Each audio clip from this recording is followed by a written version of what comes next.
welcome to the all new, all different number one comics podcast, episode number 61. I'm Dan. That's Bob. Bob, say hello. Hello, Bob. Wow, I mix it up. You mix it up. We mix it up. Yep. We are a comic book podcast, a weekly comic book podcast at that, where each and every episode we take a look at a brand new first issue comic book, break down the story and art, give it somewhat of a review, and let you know if we think you should move on to issue number 2 or not, or if I can talk or not. That's also a part of the podcast. Usually it's no. Yeah, I'd go with no. I think it's safe to bet on no. Definitely if it's like a drinking game or anything like that, I mean, you'd be wasted by the end of it. So be very careful. You'd be wasted in the first 20 minutes of the podcast. Yeah. Take a drink every time Dan messes up a word or stumbles on his own words. Ouch. It'll be a fun game. A very wasted game. Not at all. We also talk a little bit of comic book and related news, as well as what's new in comic book shops this and next week. Bob, this week we're going to be taking a very deep dive into the all-new number 1. From Marvel Comics Ghost Rider Final Vengeance. Bob, is this the Ghost Rider's Final Vengeance is my question. Why do I have a feeling there'll be more volumes of Ghost Rider down the line? Yeah, I feel like this isn't the final vengeance. I mean, this is a very good vengeance, but the final one, I don't know. I mean, it's kind of like how DC has had their final crisis. Right? That's not going to be There's the last never going to be another crisis, no. ever. Everything's, it's all nice and peace, and there's no chaos, and everything's good in the DC It'll universe. never reboot itself. It'll Never have a multiverse. It'll never have a crisis. Well, crisis averted over in the DC universe. We're going to take a quick break and avert our own crisis. We'll be right back.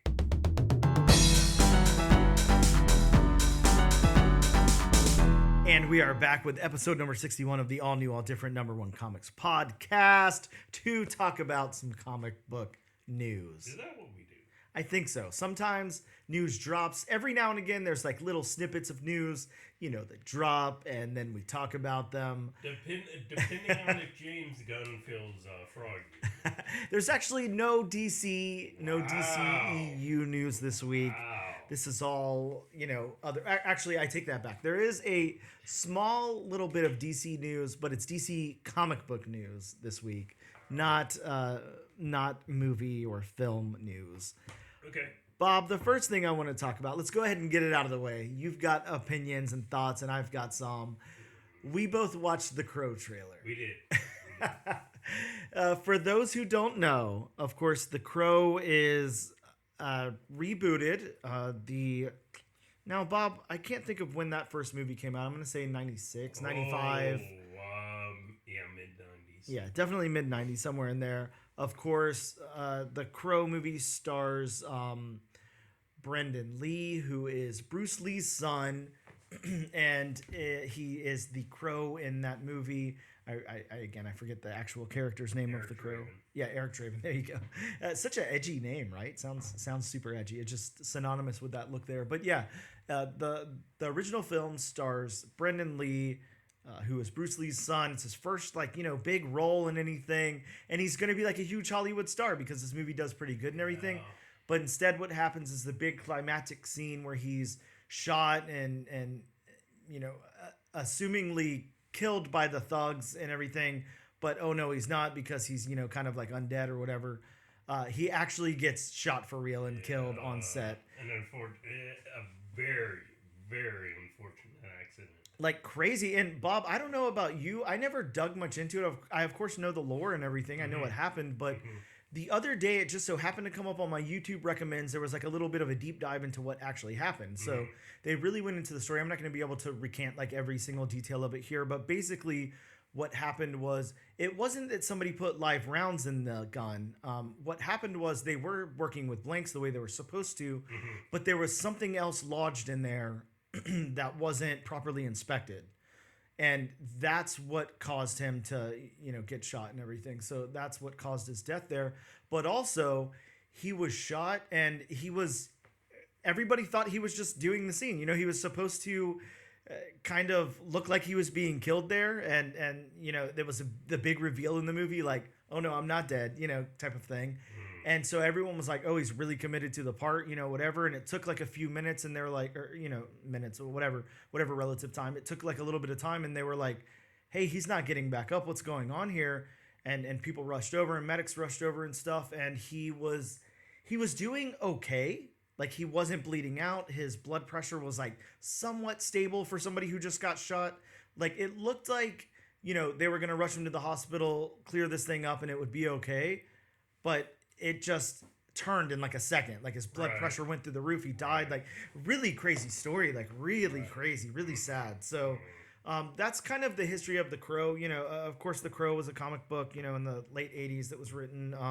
And it was actually written by, I'm not going to remember the writer's name here, but it was written as a form to deal, as something to deal with his grief, because that guy lost his either girlfriend or fiance, I can't remember what it was, but to a drunk driver. So he lost her and then wrote this comic to deal with that grief. Then the movie happened. I mean, it's just a lot of grief going on around this thing. So The Crow was basically therapy. Yeah, absolutely. So, yeah, really, really crazy. I strongly recommend, if you guys haven't seen that movie, I mean, sure, it's aged a little bit. It's got that real, Tim Burton-y, like, Gotham City vibe to it. Yeah. It's real dark and everything. It's real archetype characters and everything. But The Crow himself is really cool. Brendan Lee gives a really good performance. I think it is such a good movie. I agree. It's very enjoyable to watch. I mean, like you said, it's a product of its time. Yeah, absolutely. And it hasn't exactly aged the best, I guess you would say. Sure. But I mean, it's aged a lot better than it should have, and it was a lot better movie than it should have been. Right? Yeah, it was very, very enjoyable. I mean, I think we've talked about this before, but God, I remember it being such a cultural impact. And we're from the same generation, so I'm sure you do too. But I had lots of friends who dressed up as the Crow that Halloween, and you just saw a lot of people with that makeup and everything on. Everybody had the long hair anyway. Like, actually, and this isn't comic book related, but I've mentioned on podcasts, and I've mentioned to you how I've been a huge pro wrestling fan since I was 4 years old. Yes. And actually, there's a worldwide beloved wrestler who just had his final retirement match. Okay. Who, his original gimmick, so to speak, was that he was a blonde-haired, surfer type guy. Mm-hmm. Painted half of his face like bright colors, came out in bright robes. Yep. But he reinvented himself into the Crow character. He started wearing a black trench coat, painted his face white with black streaks. Huh. So, yeah, it was really cool. Had, like, shoulder length, dark hair. Yeah. So, wow. So he took on the whole vibe of that character. Yeah. Oh, yeah. Really cool. And I'm just looking here. I feel really bad that I didn't have the name of that creator. It's James O'Barr. So it's one of those names. It's like, it the second you hear it, but it just wasn't on like the tip of my tongue or anything. But yeah, James O'Barr. And that movie did spawn like a couple of sequels. I remember they weren't. I don't think they were even theatrical. I think that they were like straight to video or whatever, back then. Yeah. But one did have Kirsten Dunst in the role of like the girl. If you remember that. I do remember hearing about that. I don't think I've ever seen it. Yeah. I haven't watched it. I do know about that.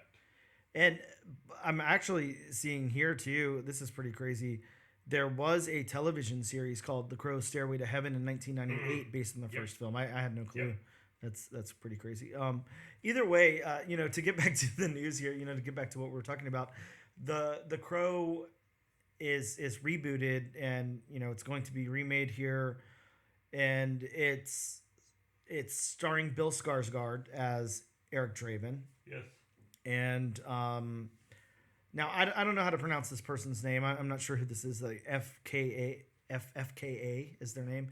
FKA Twigs as Draven's fiance. I'm not sure how you pronounce that. And yeah, so that's scheduled to come out on June 7th, 2024 by Lionsgate.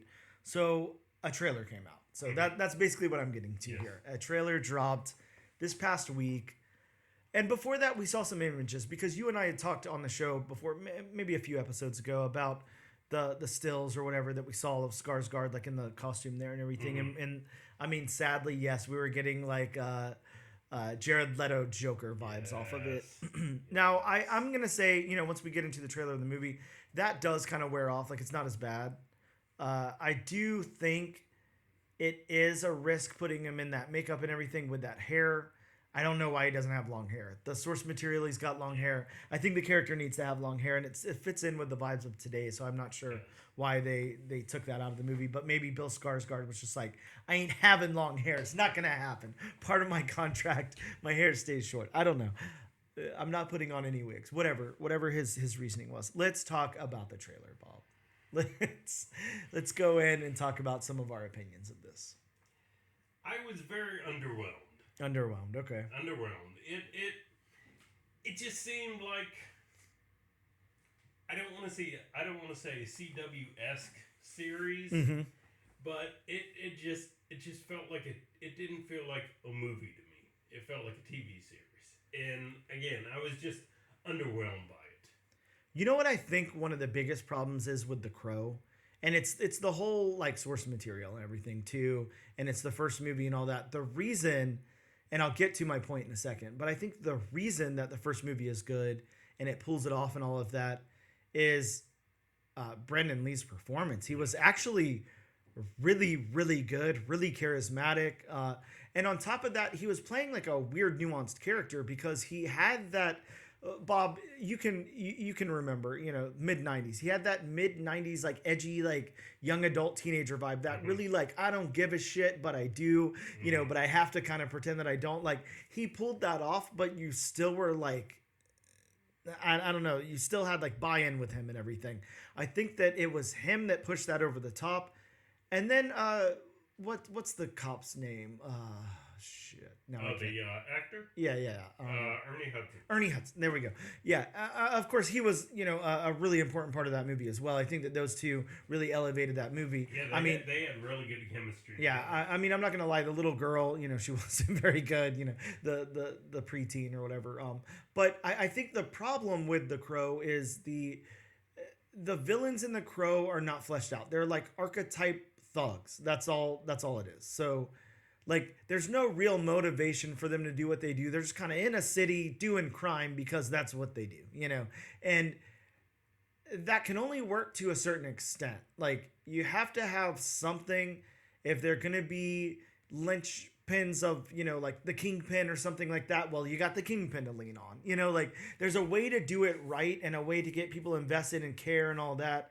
And then there's a way to just make them like blank slates and then really just focus on the hero. And I think that the problem is there's not really anything there other than Eric Draven, other than The Crow.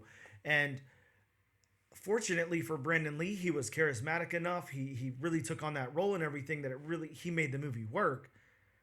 I like Bill Skarsgård. I'm not saying anything bad about him. He's a good actor, but he doesn't have that. Like, there's not... Yeah, did you get Eric Draven vibes? Not at all. not the slightest bit. From what we saw of Bill Skarsgård iteration of The Crow in the trailer, right? He seems cocky or something. He seems overly confident, and my problem is the nuance that Brandon Lee brought to the role. Yeah, there's a certain level of you're not gonna be able to kill me. I'm gonna come here and finish my mission. Whatever it is, but at the same time, he felt vulnerable. Bill Skarsgård doesn't seem vulnerable at all. To me, in a lot of the trailer, and I know, The Crow is driven by revenge and whatnot, but, to me, Bill Skarsgård just exuded way too much rage and not as much as the, fun playfulness that the original Crow Brandon Lee's performance also portrayed. Right? It's like there's this certain level of what Brandon Lee brought to the role that Bill Skarsgård just doesn't have. And I think... which is disappointing because I think Bill Skarsgård is a really good actor. He's really good. Yeah, he's great. This is... I don't know. I'm not going to make... I obviously want to see the movie. I want to see how it plays out. I want to see how it goes. I'm interested in seeing the movie. Yeah, I guess I'll say I don't have, excuse me, a whole lot of faith or hope or whatever in what I've seen so far. Hopefully that turns around. Yeah, they have to do something to wow me, with subsequent trailers. Yeah, definitely. Now, one of the things that I thought was pretty interesting, they seem to be focusing a lot on Eric and his fiance's like relationship in this trailer. You're seeing a lot of it, whereas in the original movie, you don't really see any of it. You just know that she's killed. There's like a couple of flashback scenes here and there, but they're very short. You don't see much of her at all. It's more focused, around him coming back and everything. This seems to be like riddled with that. Like it's all throughout it. It's got them in the bathtub together. It's just got all kind of stuff. So I think that they're really trying to sell us on their relationship and their love and everything. And I think that that probably is pretty important. I don't know if you've read the source material. I've read the first issue of The Crow and that was it. It's not my scene. It's very, very indie comics in the mid 90s. So, there's some things I'm able to get into. I mean, I'll go back and read something like Johnny the Homicidal Maniac or something like that. Okay, that's readable. It's fun, whatever. The Crow is not that. Like it's a slow burn. It's weird. It's like if you took Batman and it's kind of Batman-esque. I don't know. It's pretty other than he's really out for blood. That's really the big difference. But Batman or Spawn or something. Of course, another big thing about the movie, besides Brandon Lee's performance, was the setting. Yes. Of course, the setting was the tone at the time in the real world. I mean, you had that. People were starting to, rebel against the establishment. Sure. And Rage Against the Machine. Right. There was that whole emo, and then you had the rise of the punk bands and all that kind of stuff. Mm-hmm. Which I don't know what it was, but I just was not getting that by the overall tone of the look of the city. I mean, it just didn't seem like it had that vibe, which I know, the world has changed since then, but I don't know, it just didn't seem as, the whole, dark, emo kind of look to it. Well, like you just said there, and you pointed out, the thing about this movie was it was a vibe. There was a vibe to it. It really played on, maybe it was a marketing thing. I'm not sure. Maybe it just appealed to these kind of people. But like your outsider, like kind of like alternative, like teenage audience or whatever. That's who was made this like a big hit. Right. The box office and everything. Everyone was going to see this movie. It was a cultural phenomenon. It was very very big. And I mean, talk about soundtracks for a second. Like the soundtrack was a big deal. Everybody bought that soundtrack. Everybody had that CD. I have it pulled up right here because I don't remember everything that was on it, but it had The Cure on it. It had the Jesus and Mary chain. It had Rage Against the Machine, Helmet, New Order, Joy Division. So it was playing into that like newer kind of like whenever like college rock was kind of becoming indie rock. Whenever post-punk was becoming whatever it became, goth and stuff like that. And then you had your heavier stuff in there, like Helmet and Rage Against the Machine, that heavy alternative. So of course that's going to appeal to, that audience that's out there listening to those bands and all of that. It was a big cultural phenomenon. And what is this building on? And I mean, two of the villains were members of the Red Hot Chili Peppers.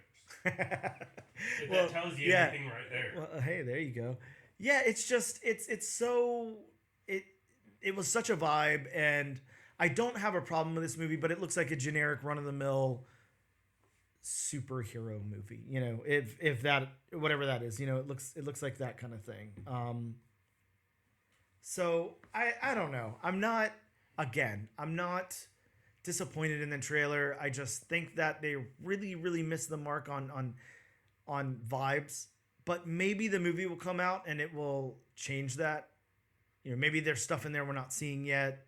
I really hope so. Maybe we're just looking through it with rose-colored glasses. Sure. Yeah, and I have to remember too. I mean, we're old. we're old. If it's appealing to teenagers, maybe we're just too old. We're not the demographic anymore. So that's fine too. But I do remember that being such a vibe, such a thing for the kids back in the day, back in '94. Moving on to other news, and this is more movie news. This is more option news. 8 Billion Genies. I know you're familiar with 8 Billion Genies. That came out, the first issue came out in May of 2022. It was a COVID comic. It was Charles Soule and someone Brown. I can't remember. But this is such a cool series. I don't know if you read it or not. I think it's an 8 issue, something like that.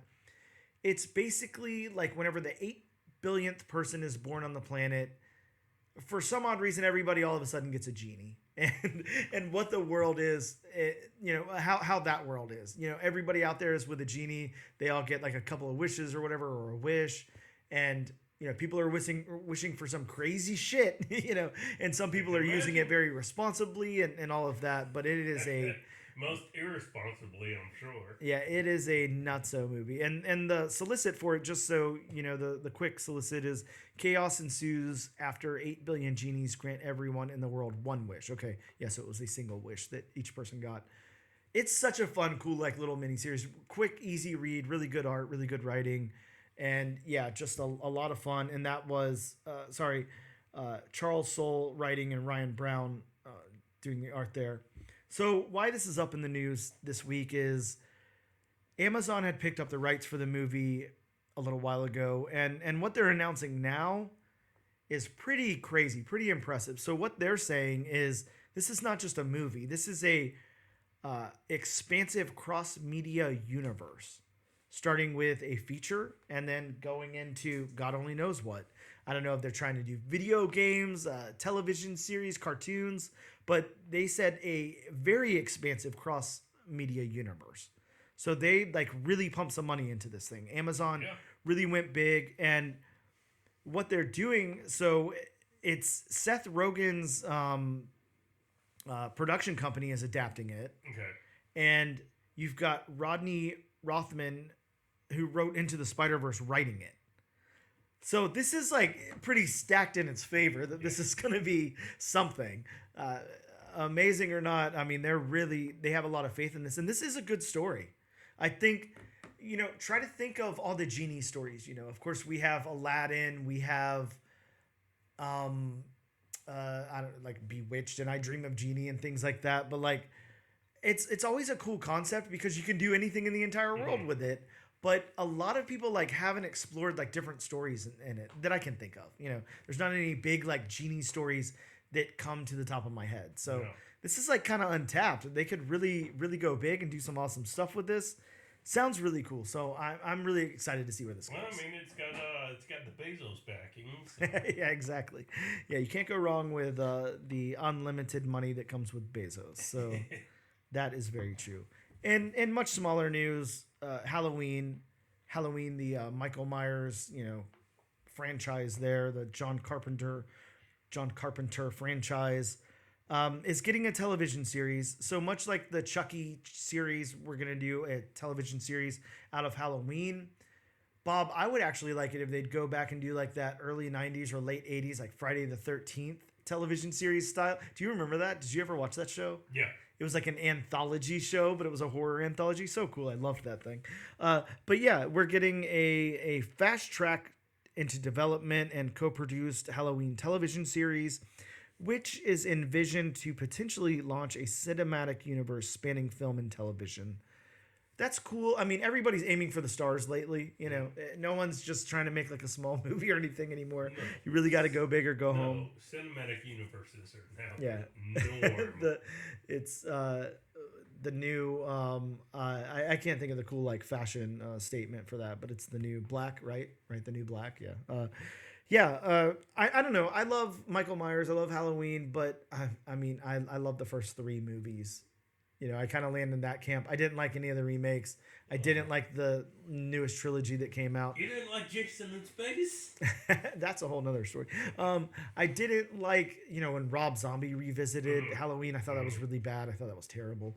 But, sorry, for my money, I don't want to see Rob Zombie doing any film. I think he's a visionary, and he comes up with some really cool ideas. He might be too much of a visionary. Yeah, but it's he does the same thing over and over again. Right. We get it. You like Texas Chainsaw Massacre. That's real life. Cool. He did do a really cool Bigfoot comic book series. If you ever want to read a cool horror series written by Rob Zombie, Bigfoot is really good. But yeah, so we're side note, we're getting Michael Myers. The reason that I really talk about that, of course, as well as I do, Chaos Comics started putting out Halloween comic books in 2000. and kind of like really the first comic book stuff for something that had been around since the 70s. That's when they started putting it in comic books. It was 2000. I actually have all of these. I was lucky enough to pick all of these up. And they go through, there's always news about Halloween. So they have their ups and downs, but you can usually score a copy of like the first appearance of Michael Myers in a comic book for, between $50 to $100. So it's not outrageous. It's a cool cover appearance. It's like photographic cover art from the movie. And then there's some great stuff out there, really small print runs like Halloween 2, Halloween 3, and then some like little sub-series and everything. But yeah, be on the lookout for Halloween comics. You can definitely speculate on those, probably sell them to some people, if you're just interested in flipping books. The last little bit of, sorry, I have one more story after this. But if you're at all familiar with Watch Dogs, it is a video game, and it was turned into a comic in 2019.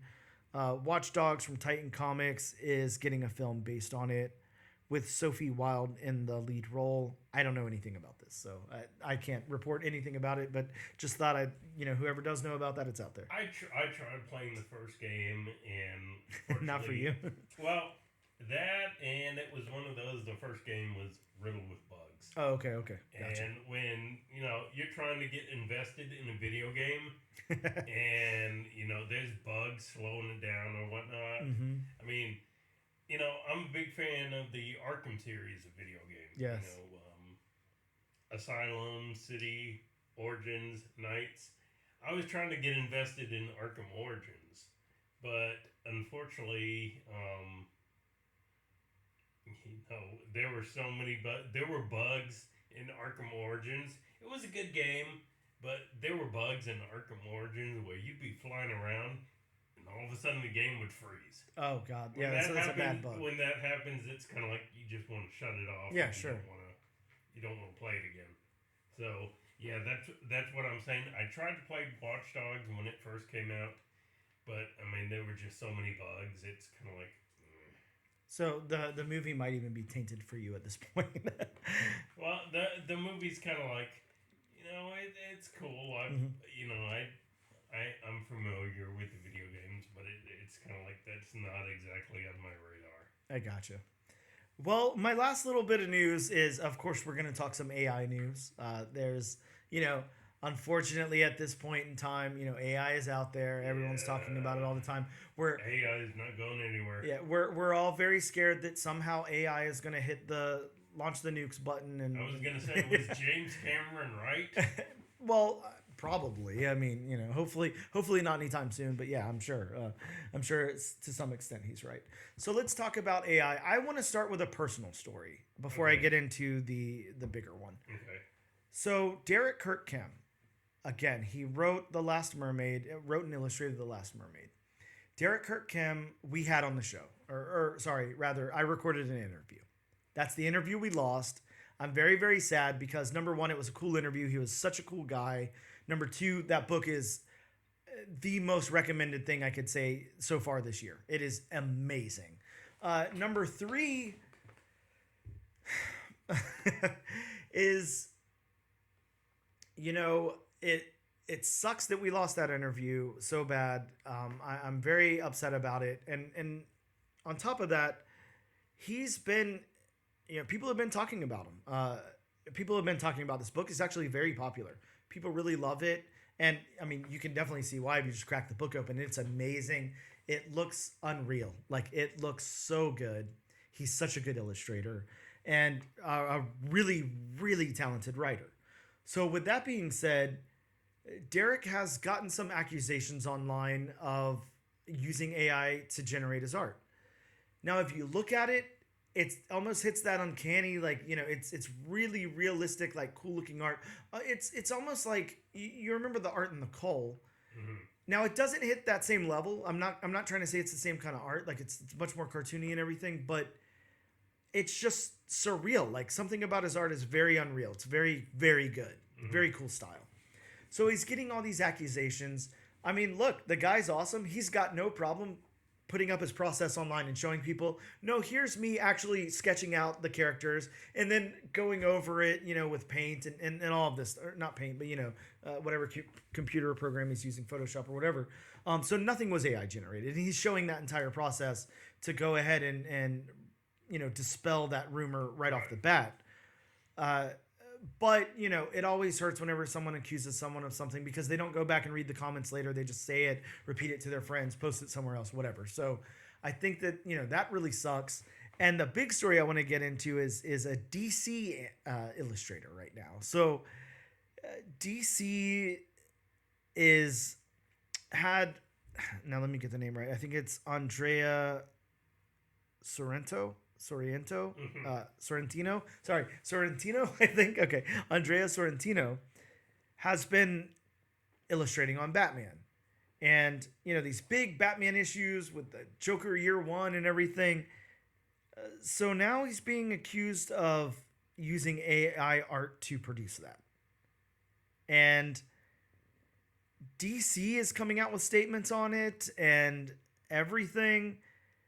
And it seems like this could possibly be true. So I don't know why. I don't know exactly what's going on, but I can tell you this. Normally I wouldn't read the article or whatever, but I want to give some context here. So this is from Comic Book Resource, CBR.com. And it says DC's new Batman series accused of AI artwork. Writer and designer James Leach questions whether DC Comics utilized AI-generated art in the production of its current Batman ongoing series. So James Leach publicly questioned whether DC Comics has begun using AI art in Batman. On March 10th, in a March 10th thread on X, Leach noted numerous potential reasons why he believes that DC may very well have used AI-generated artwork in the current Batman run. Now that I've read all the issues of Batman that Andrea Sorrentino contributed to, Leach wrote, I feel that there's a pretty strong case that AI artwork is being used. I'd love to be wrong about this, especially as the run has been so good, but it's hard to avoid. So some of the reasons that this is he's saying that there's telltale signs that the artwork was used in a recent issue number 143, written by Chip Zdarsky and illustrated by Andrea Sorrentino and someone else whose name I would not even imagine trying to say. These include strange anatomy, errors that a human is unlikely to make, such as the Joker's weird hands and wandering nipples. Leach also pointed out the general lack of similar artwork on Sorrentino's various social media accounts, with only a couple of Instagram posts sharing anything similar of style. So yeah, I'm not going to sit here and read the entire article because it goes into other things, but it's I mean, based on that, and I mean, you can't base it on that alone, of course. Somebody has to come out and say something. I'm sure DC has to come out and say something. Andrea Sorrentino has to come out and say something, but it's sounding kind of like it's true. I don't know if you've ever been into one of those rabbit holes of looking kind of for the weird stuff in AI generated art. But it's not there on first glance. You kind of look at it and you're like, oh, this is a nice piece of art, whatever.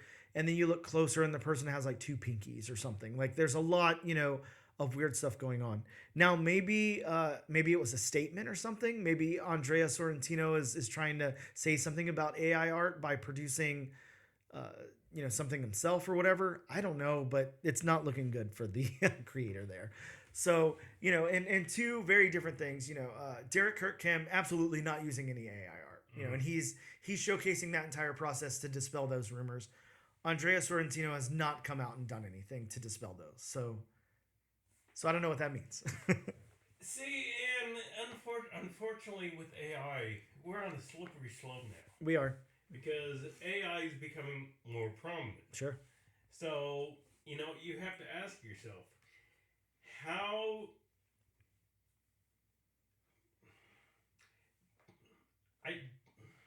yeah, it's a hard subject. I agree.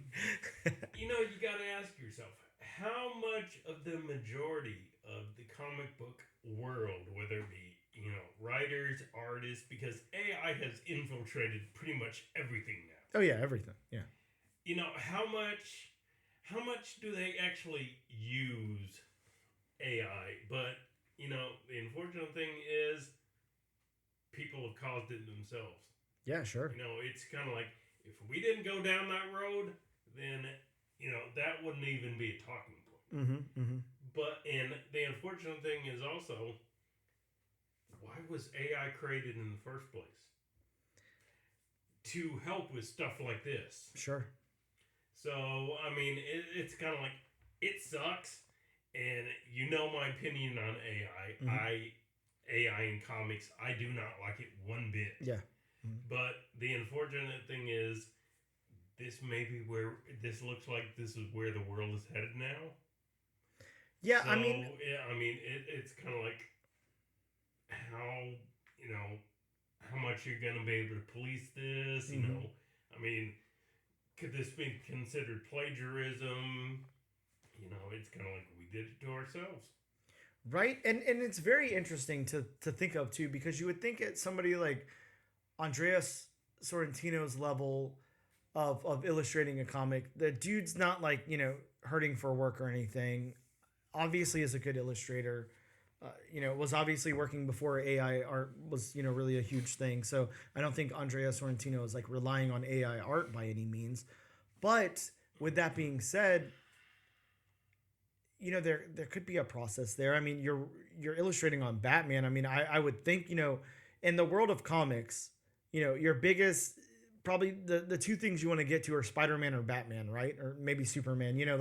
There's things there's jobs you want, there's gigs you want to make sure you get, right. You hang on to, like all that. Like everyone wants to tell their quintessential Batman or Spider-Man or Superman story. Like those are things.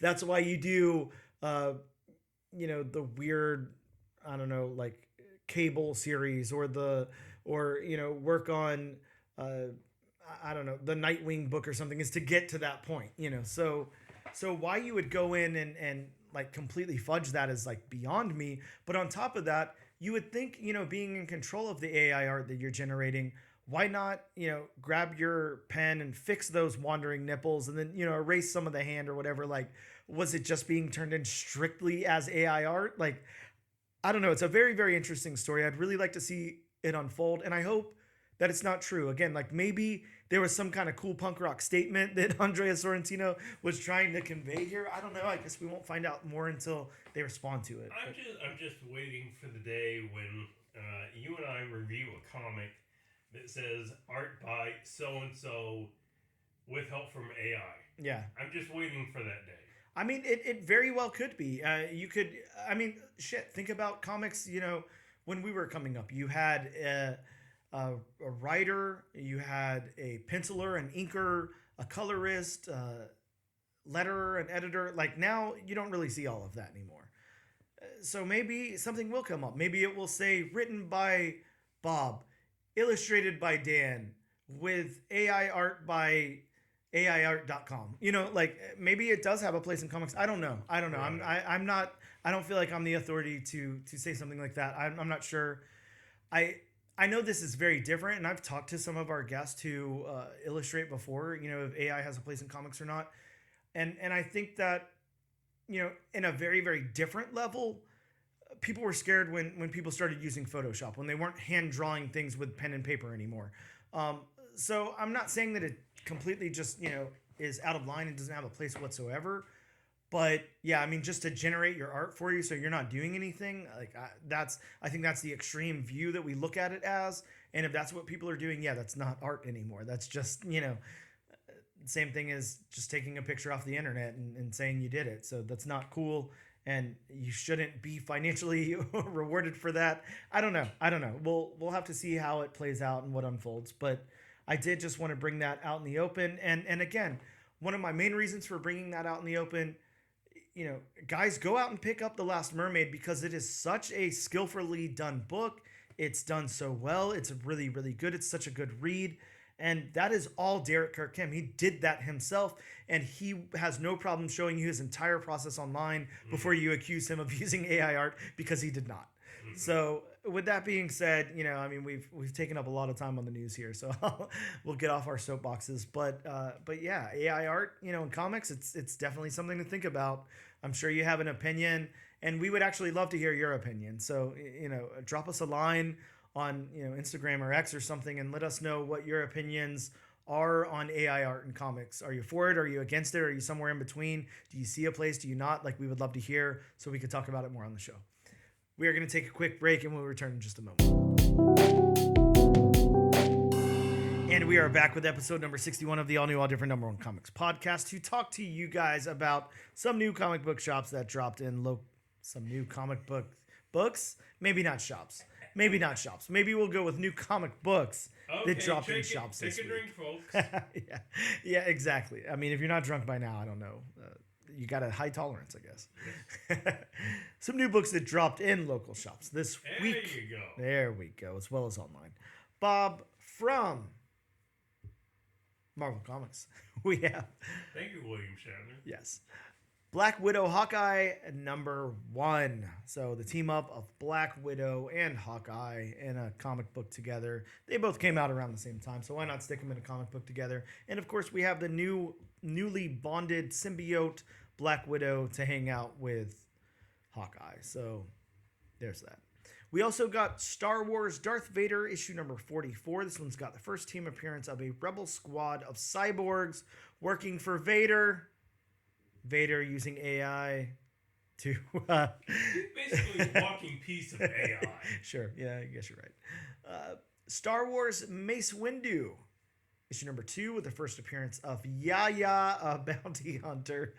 I don't love that name, It's a little goofy, Some Star Wars names are goofy, but that's goofy in a different way. I will give you that. Some Star Wars names can be very goofy. They sure are. We also got Symbiote Spider-Man 2099 number 1.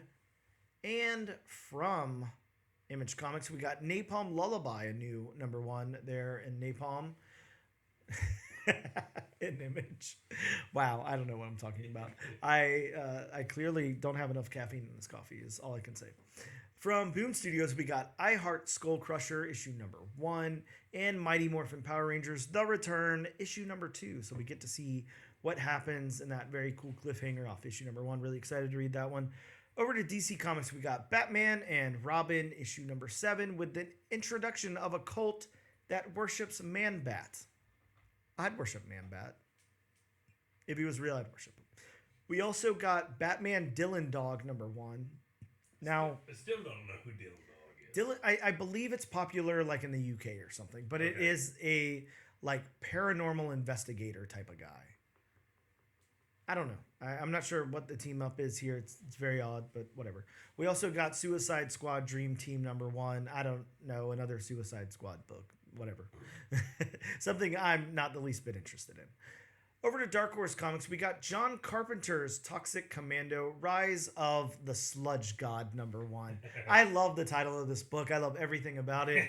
We're just talking about John Carpenter when we're talking about Halloween. So yeah, really, really cool. Super fun. Next up, we got Star Wars High Republic Adventures, issue number 4. Now, Bob, this one's going to have some first appearances in it. Yeah. I'm going to try to go through the list here, and God only knows I won't be able to say any of these. But we got the first appearance of Drigget Parse, a Nil. I don't know what word that is. Nihil. Yeah, a Nil. Okay, there we go. Whatever the hell a Nil is, it's the first appearance of that. We got the first appearance of Jedi Master Fleur Ridlig. The first appearance Would you like me to read? Bob, go ahead. There you go. It's right there for you. I got it all lined up for you. Okay. We got the first appearance of Jedi Master Fleur Ridlig. I was close, right? We have the first appearance of Jedi Padawan Eric Lamis. I don't know. You kind of Eric Lamis. You had a pause on that one. We have the first full appearance of Jedi Master Tanny Brewell. We have the first full appearance of Jedi Padawan Eon Gorkin. Now, Bob, whose job do you think it is to come up to name the Star Wars characters? Like, who's doing this? I actually wish I had that. I wish I had that job. It's so interesting sometimes the wacky words that they come up with in Star Wars. I love it. Okay. Well, moving over to Dynamite, we got Thundercats issue number 2. I know you picked this up, Bob. Yes. This has the first appearance of Calica, a new Thundercat, exclusive to comics, or at least so far exclusive to comics. Over to Oni Press, we got Rick and Morty Super Spring Break Special number 1. And then for Massive, we got Washed in the Blood number 1, and AWA had Little Black Book number 1. Bob, I really want to read this book, and our local shop didn't have a copy. It sounds so cool. I don't know. I won't, just if you have a copy, cool. Good for you. I don't. So I'm angry about it, right? But those are some of the new books that dropped in comic book shops this week. We'll take a quick break, and we'll be back to go over Ghost Rider Final Vengeance number 1.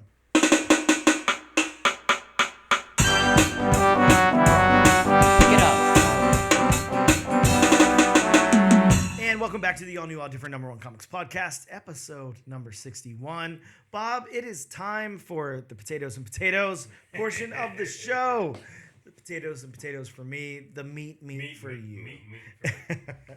Let's talk all about Ghost Rider Final Vengeance number 1. We're going to do what we normally do, Bob. I'm going to go over Marvel's solicit for the book. Don't worry, I'm not going to break format. I'm also going to talk about the creators. Don't worry. I know everyone's very worried in the comment section.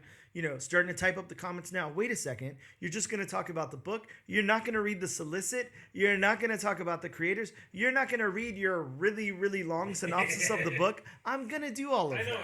Everybody expects that now. I'm going to do all of it. Don't worry. Well, sometimes you go out of order. Sure. Sometimes I go out of order. Sometimes I forget what I'm doing. Sometimes I can't speak. All of those things happen. Sometimes you forget your own name. That is very true. Hey, I'm Bob. That's Dan. Wait a second. Bob, Ghost Rider Final Vengeance number 1 from Marvel Comics. Here's the solicit from Marvel Comics. Who is the new Spirit of Vengeance? Johnny Blaze was bonded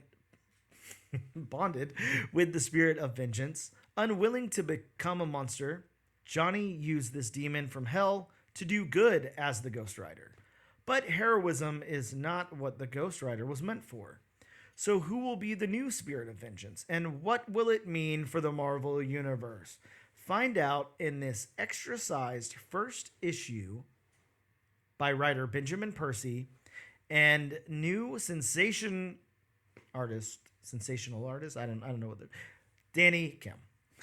So, again, we had a Ghost Rider series that Benjamin Percy was penning, and that has ended.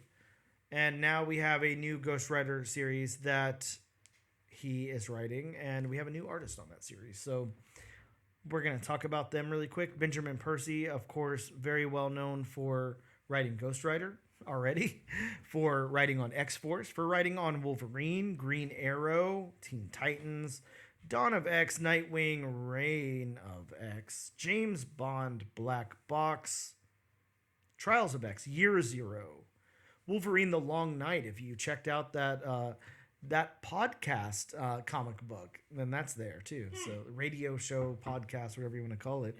He did The Devil's Highway, he did Flash Giant, Predator versus Wolverine, Detective Comics, Aquaman Giant.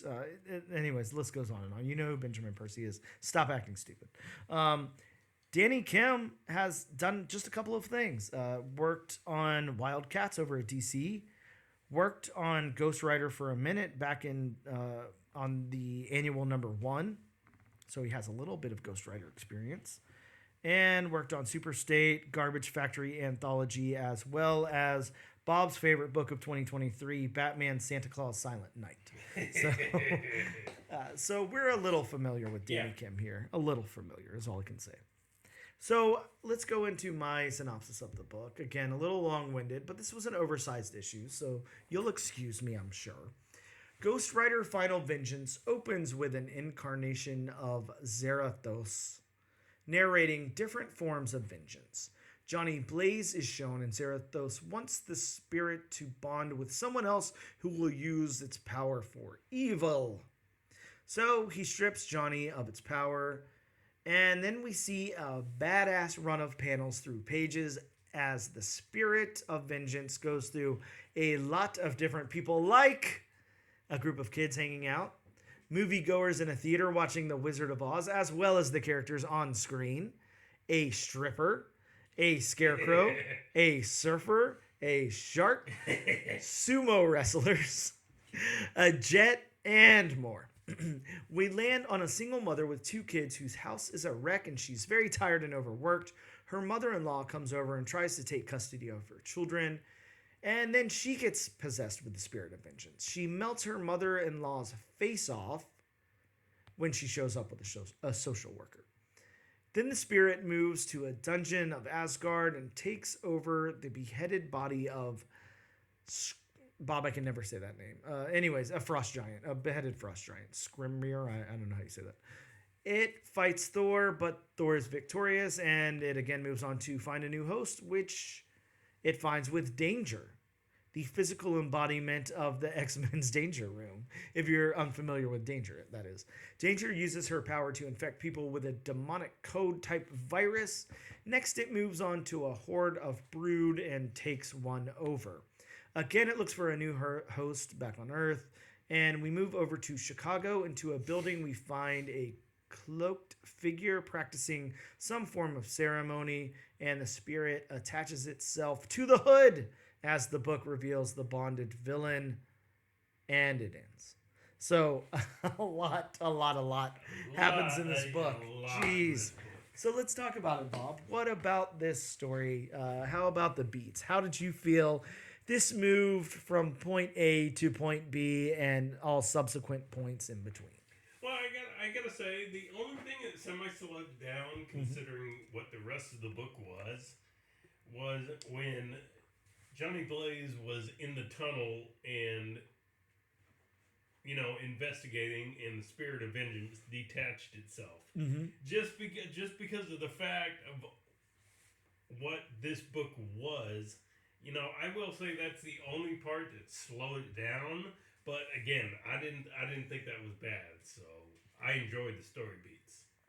I really enjoyed the story beats. I love the way this moved. It was really cool, and it kind of did. I don't know. I mean, I've read a lot of Ghost Rider, but there's not a time I can recall it just like jumping from host to host like this, looking for somebody with the right amount of I don't know, anger in their blood or whatever. It was really cool. A really cool representation of that, and a really cool visual of that too. I really liked it. But here's what I'll say about it.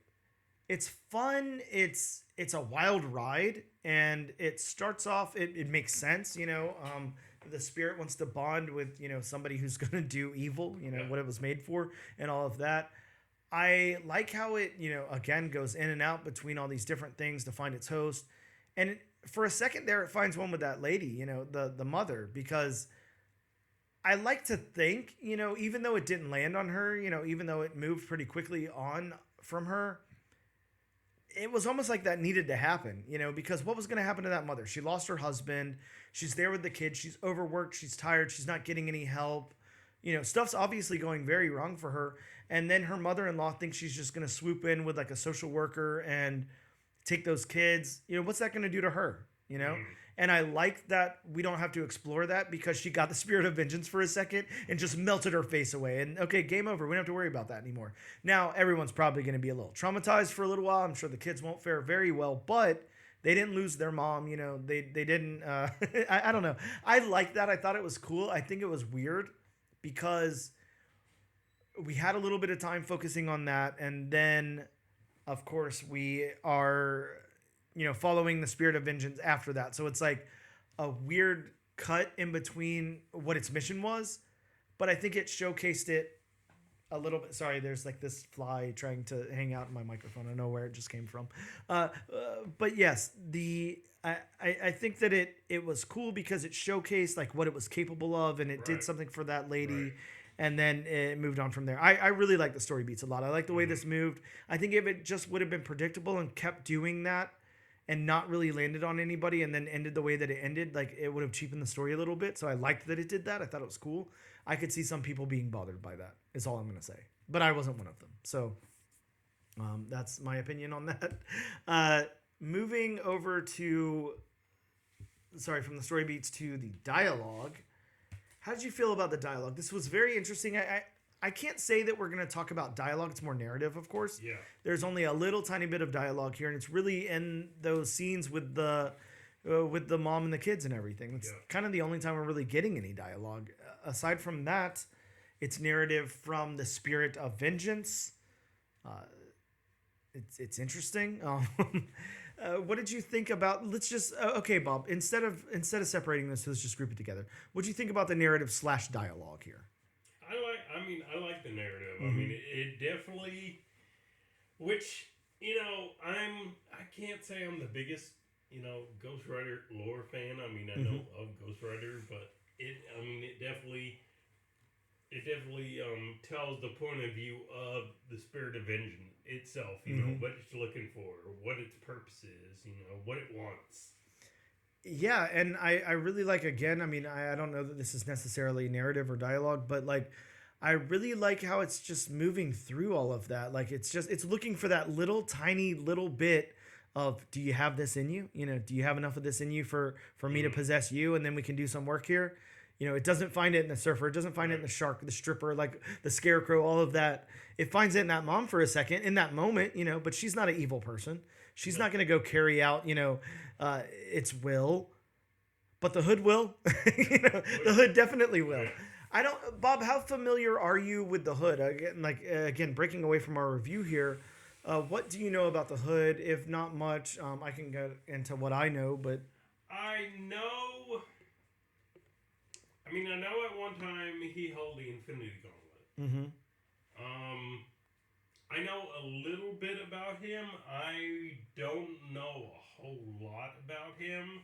I mean, I know his name is Parker Robbins. Yeah. I mean, I know enough to make me dangerous. I don't know, deep dive. I couldn't do deep dive. I mean, me either. I haven't read every Hood thing. I like the Hood as a character because it's just kind of like a shit person, Like, there's not really any, like, huge motivation there or something. It's not like he was wronged by somebody. Actually, the Hood's, like, incarnation, and I can't remember who it was now, but he saw, like, I think Daredevil fighting Electro. Maybe that's what happened. And he was, like, rooting for the villain. He was like, that's cool.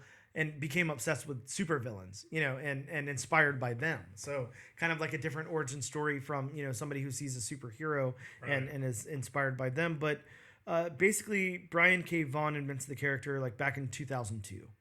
And gets like a 6-issue like limited series based on the character, and fleshes out the character's backstory and stuff and all of that. And then, he's doing some stuff with the New Avengers, Secret Invasion, whatever. Popping in and out of things like Marvel Zombies, Punisher, Iron Man, that Dark Reign book, and really making some appearances back there in like 2009 and stuff. But yeah, has been, the Hood has done some stuff, but like in all reality, the Hood is like, he's Parker Robbins is like this shit character. He's an asshole. He just kind of wants to like steal stuff, make money, whatever, steal diamonds, go on little heists and stuff. He's like a thug. He's just like a crappy dude. So he'll do anything, if he's gonna gain something out of it. Basically, he's not there to help anybody other than himself. So I think that he's probably the perfect person in the Marvel universe to bond with, become a Ghost Rider there. And he looks pretty cool too. Like, it's giving me like, I don't know, Spawnish types of vibes or something. Really, really interesting. I really like it a lot. Man, I don't like this fly. I don't know what it's doing in here. Either way, really, really cool, really interesting. I like the Hood in this. Let's go to the world building really quick before we get to the art. What did you think about the world building? I mean, there wasn't a big world. I mean, each panel was something different. Yeah. So, I mean, I thought the world building was fine, to be honest.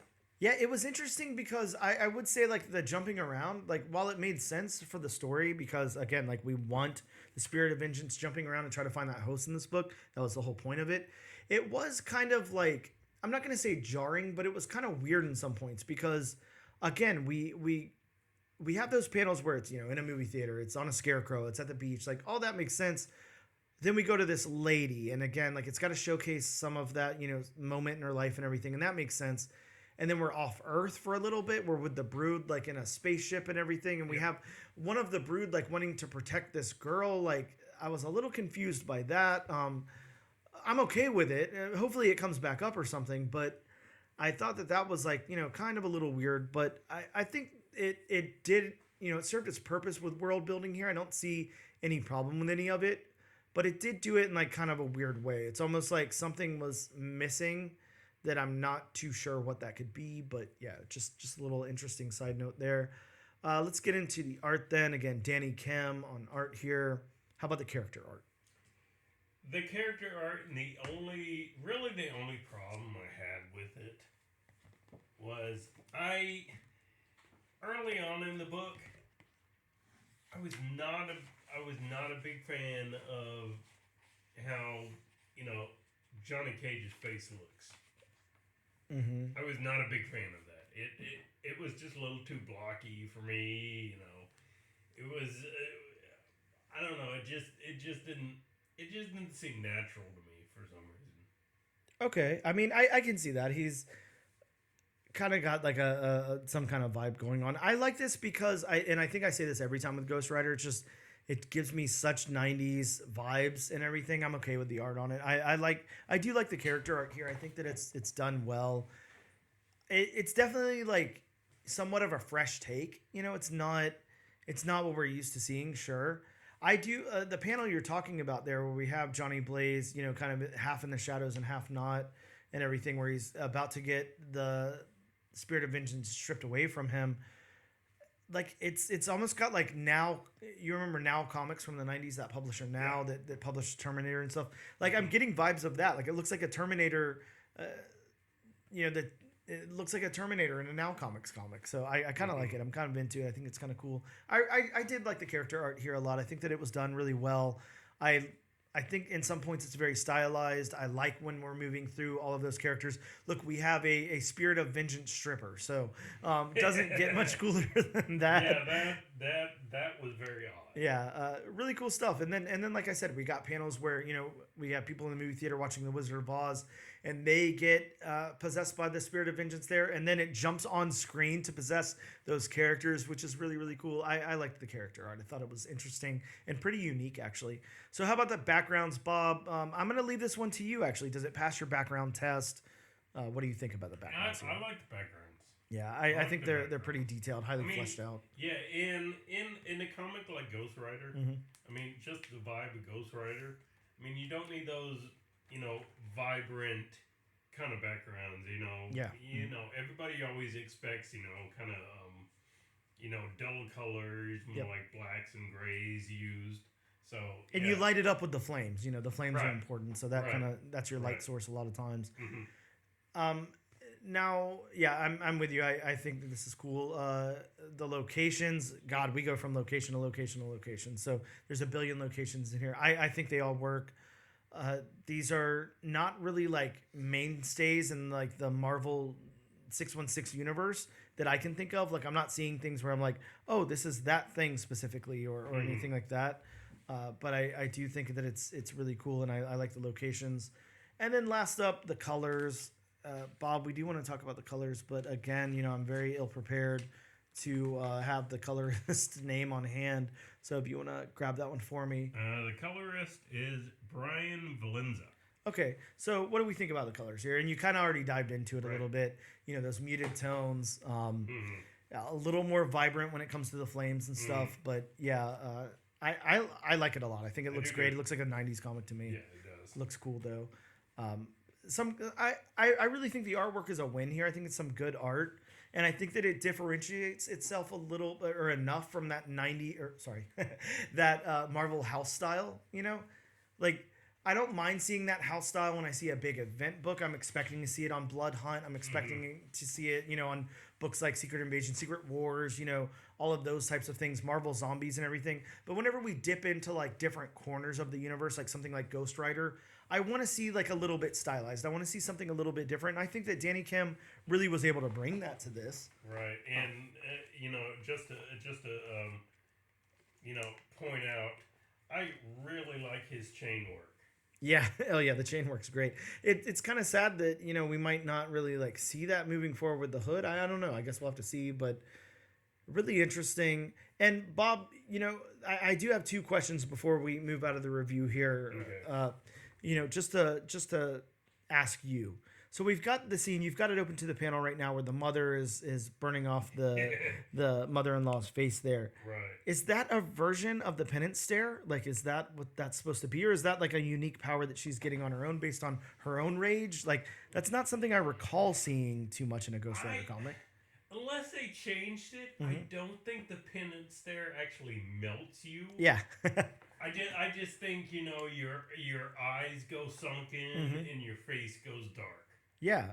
So that's like an interesting power that we're seeing, Right. power set that we're seeing in this book.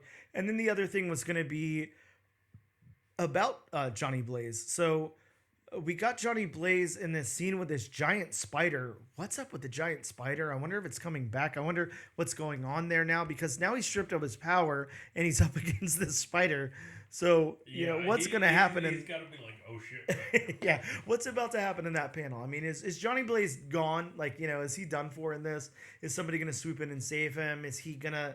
I wonder what's going to happen there. I wonder if we'll ever circle back around to see what happens there. Yeah, well, I mean, they were talking about Mephisto during that point, so I'm kind of wondering, okay, is the spider Mephisto? Yeah, I guess it could be. Maybe we'll get Steve Fox to swoop in. He's like really familiar with giant spiders, because of All 8 Eyes, and he's working for Marvel now. Yep. He's doing Spider-Woman. He's doing a lot of things over at Marvel. Yep. Maybe we'll get him to swoop in and do like a depowered Johnny Blaze versus Giant Spiders book. That would be cool. I would definitely read that. All in all, I'm gonna go first. I don't normally do this, but I really enjoyed this. I had a really good time reading this. I read it 3 times. I liked it a lot. It's a very quick, easy read, and it's very, it's like a pleasure to read. It was a lot of fun. It's not high stakes really, unless you're like a huge Ghost Rider fan. But it's cool, and it's almost, I'm not going to say it's a what if story, but it almost kind of has those same kind of vibes, Now, do we think that Johnny will never end up with the spirit of vengeance again? No, I think that, at some point it'll come back to him. Sure. After the series is over, probably. Yeah. Do I think the Hood is going to be the, Ghost Rider forever? No, I don't. I'm sure he'll go back to his normal self too. But this is fun. This is almost like a what if type scenario. And like, it really goes to some cool places along the way. I like this a lot, and I absolutely 100% want to see what's going to happen with the next issue. So I highly recommend it to everybody. Bob, what do you think? Yeah, I'm like you. I mean, this was it. Even despite all the individual panels and then the narrative from the Spirit of Vengeance, this was really a quick and easy read. Yeah, it really was, and I mean, it's definitely enjoyable. Yeah, it's like a low stakes, high fun read, especially if you grew up with Ghost Rider or anything. I mean, think about all the potential, Ghost Rider, the Spirit of Vengeance has to go, and it explores some of that. So I think that that's really cool and or if you're a Red Hood fan, it's kind of like the Red Hood is finally getting some love again. The Hood, not the Hood. The Hood. Well, we're in Marvel, not DC. He's yeah, sure, but yeah, no, I'm with you. Really cool, and yeah, it would be really exciting to see what happens with this next issue with the Hood. With that Spirit of Vengeance there. So that is Bob and I's take on it. We do think that you guys should hit your local comic book shop up and let them know that you want to add this to your pool and check out issue number 2, because we certainly will be doing the same. We're going to take a quick break, and we'll return in just a moment. Did you know there was a Doctor Strange movie in 1978? Or that Tim Burton and Nicolas Cage almost made a Superman movie in the mid-90s? On Superhero Cinephiles, we take you on a journey into the world of superhero films, including the acclaimed, the infamous, and the obscure. And you might just be surprised at some of our takes, because here we want to talk about the things we love, not the things we hate. Listen to Superhero Cinephiles on Apple Podcasts, Spotify, or wherever you get your podcasts. Visit us on the web at superherocinephiles.com or find us on Twitter and Instagram at SuperCinemaPod. And we are back with episode number 61 of the all new, all different number 1 comics podcast. Bob, It's that time in the show where we talk about some of the new books that are dropping in comic book shops next week. But of course, Bob, before we say that, we have a very, very important disclaimer that we must do before time. Yes. Because right now, it's disclaimer time. It's now disclaimer time. It's disclaimer time with Bob. And as always, like I point out, I mean, this is just a list of a handful of comics that are hopefully coming out next week. We can only hope. Fingers crossed. You never know what could happen. You know, life happens. So if you want a different list or a more in-depth list, please consult elsewhere, or you can always call your local comic shop. Be nice to them. Ask, hey, could you give me a list of what's coming out next week? Bob, I know that if they're in Jacksonville, Florida, like you and I are, that we have two great friends over at Gotham City Limit that would absolutely love to go over each and every title. That's right. Hit Jonathan up, hit up Ben, give him a phone call, send them a letter in the mail, Harry Potter Owl, whatever you got to do. But let them know that you would like a detailed explanation of each and every book that's coming out in the comic book shop. And let them know that Bob from the all new, all different #1 Comics podcast sent you. And like I always say, a please and thank you go a long way in this world. They sure do. Please and thank you. You're really hoping for that Harry Potter owl. One day I'm going to get one. Drone? Oh, God. Yeah. So, starting off the list from IDW, we have Teenage Mutant Ninja Turtles Untold Destiny of the Foot Clan #1. Bob, I don't know about you, but I'm really, I always pick up the Turtle books every week. I always get my Kevin Eastman variants and all of that. I love the Turtles stuff. I love that they're about to do kind of a soft reboot and Jason Aaron's going to take over. And I love all these little one-shots and stuff that they're doing. This one has the daughter of Shredder fighting those who lay claim to her destiny to control the Foot Clan. Didn't exactly know there was a daughter of Shredder, but... Sure. Shredderette.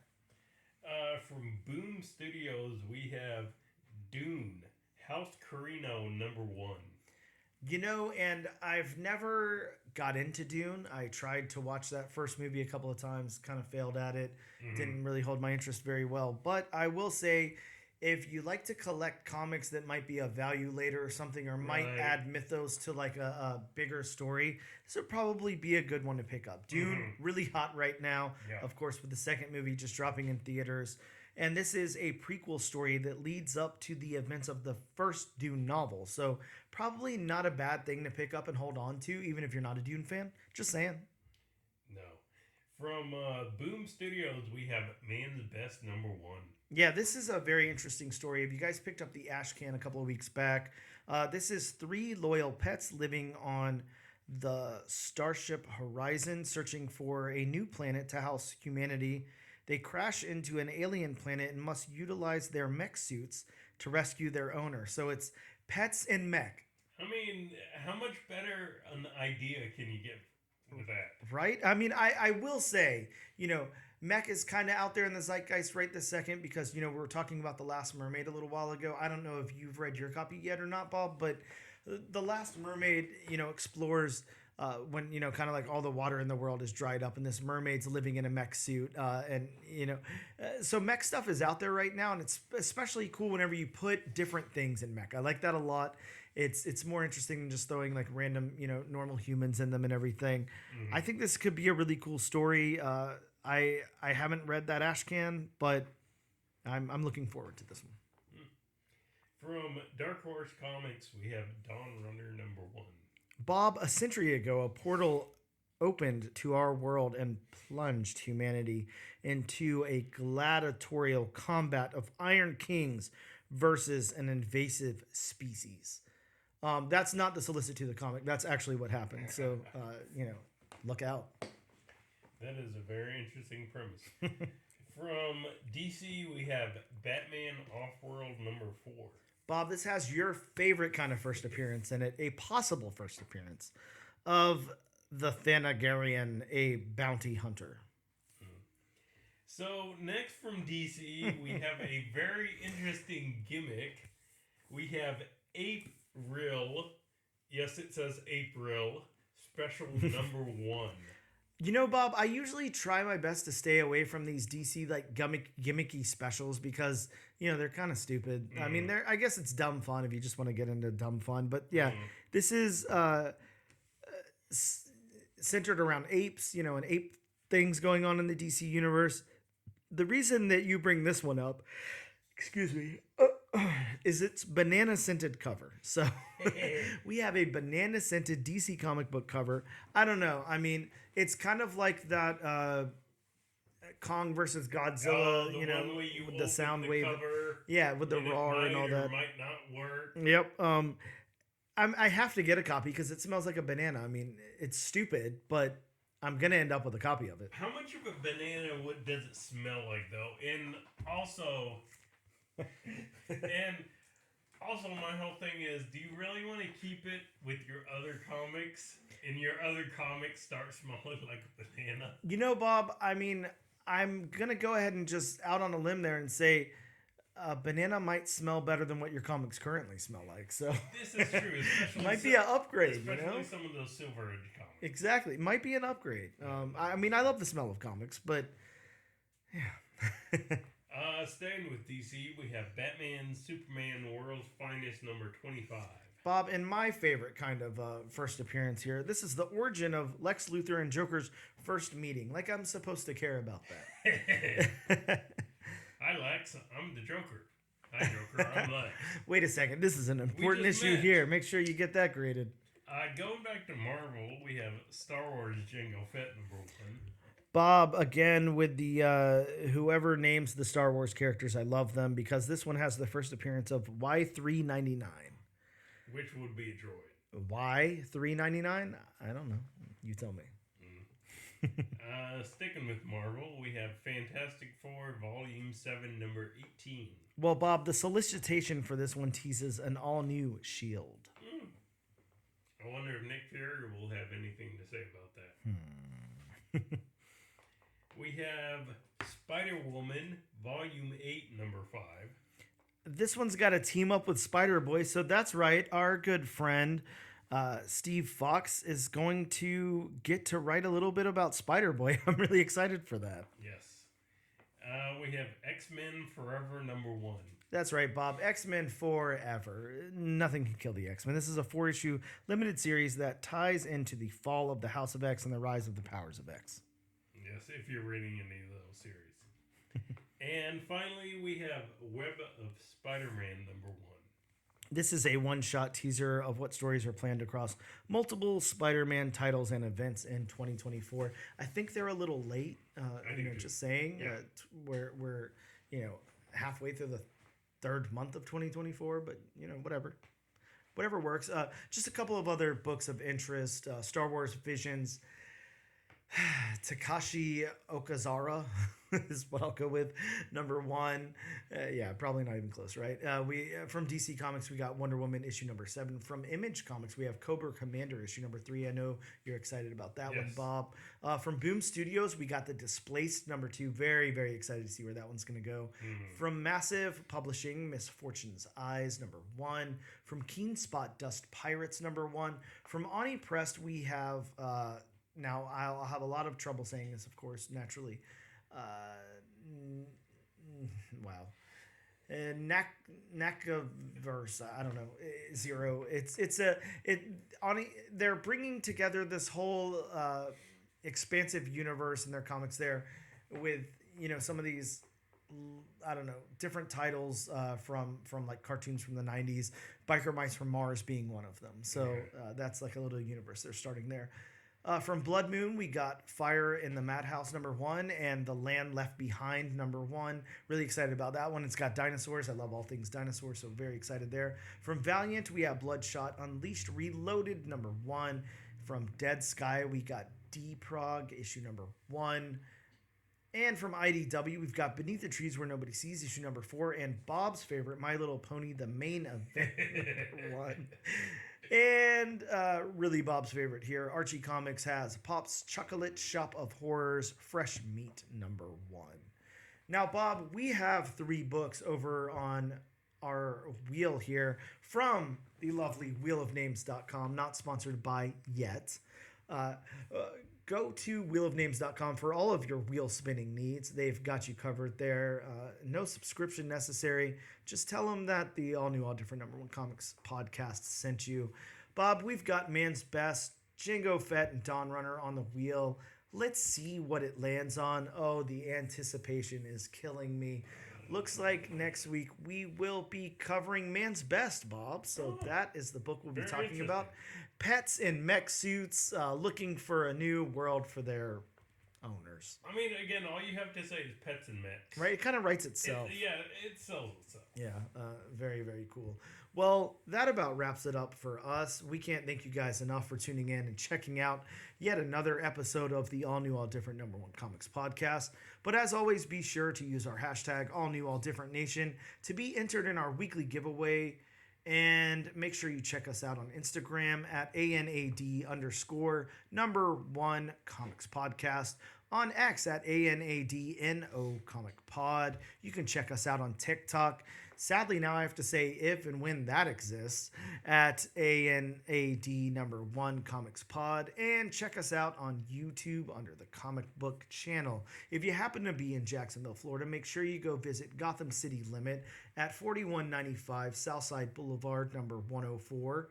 Jacksonville, Florida 32216, and tell them that the all new, all different #1 Comics podcast sent you. That's all. Thank you.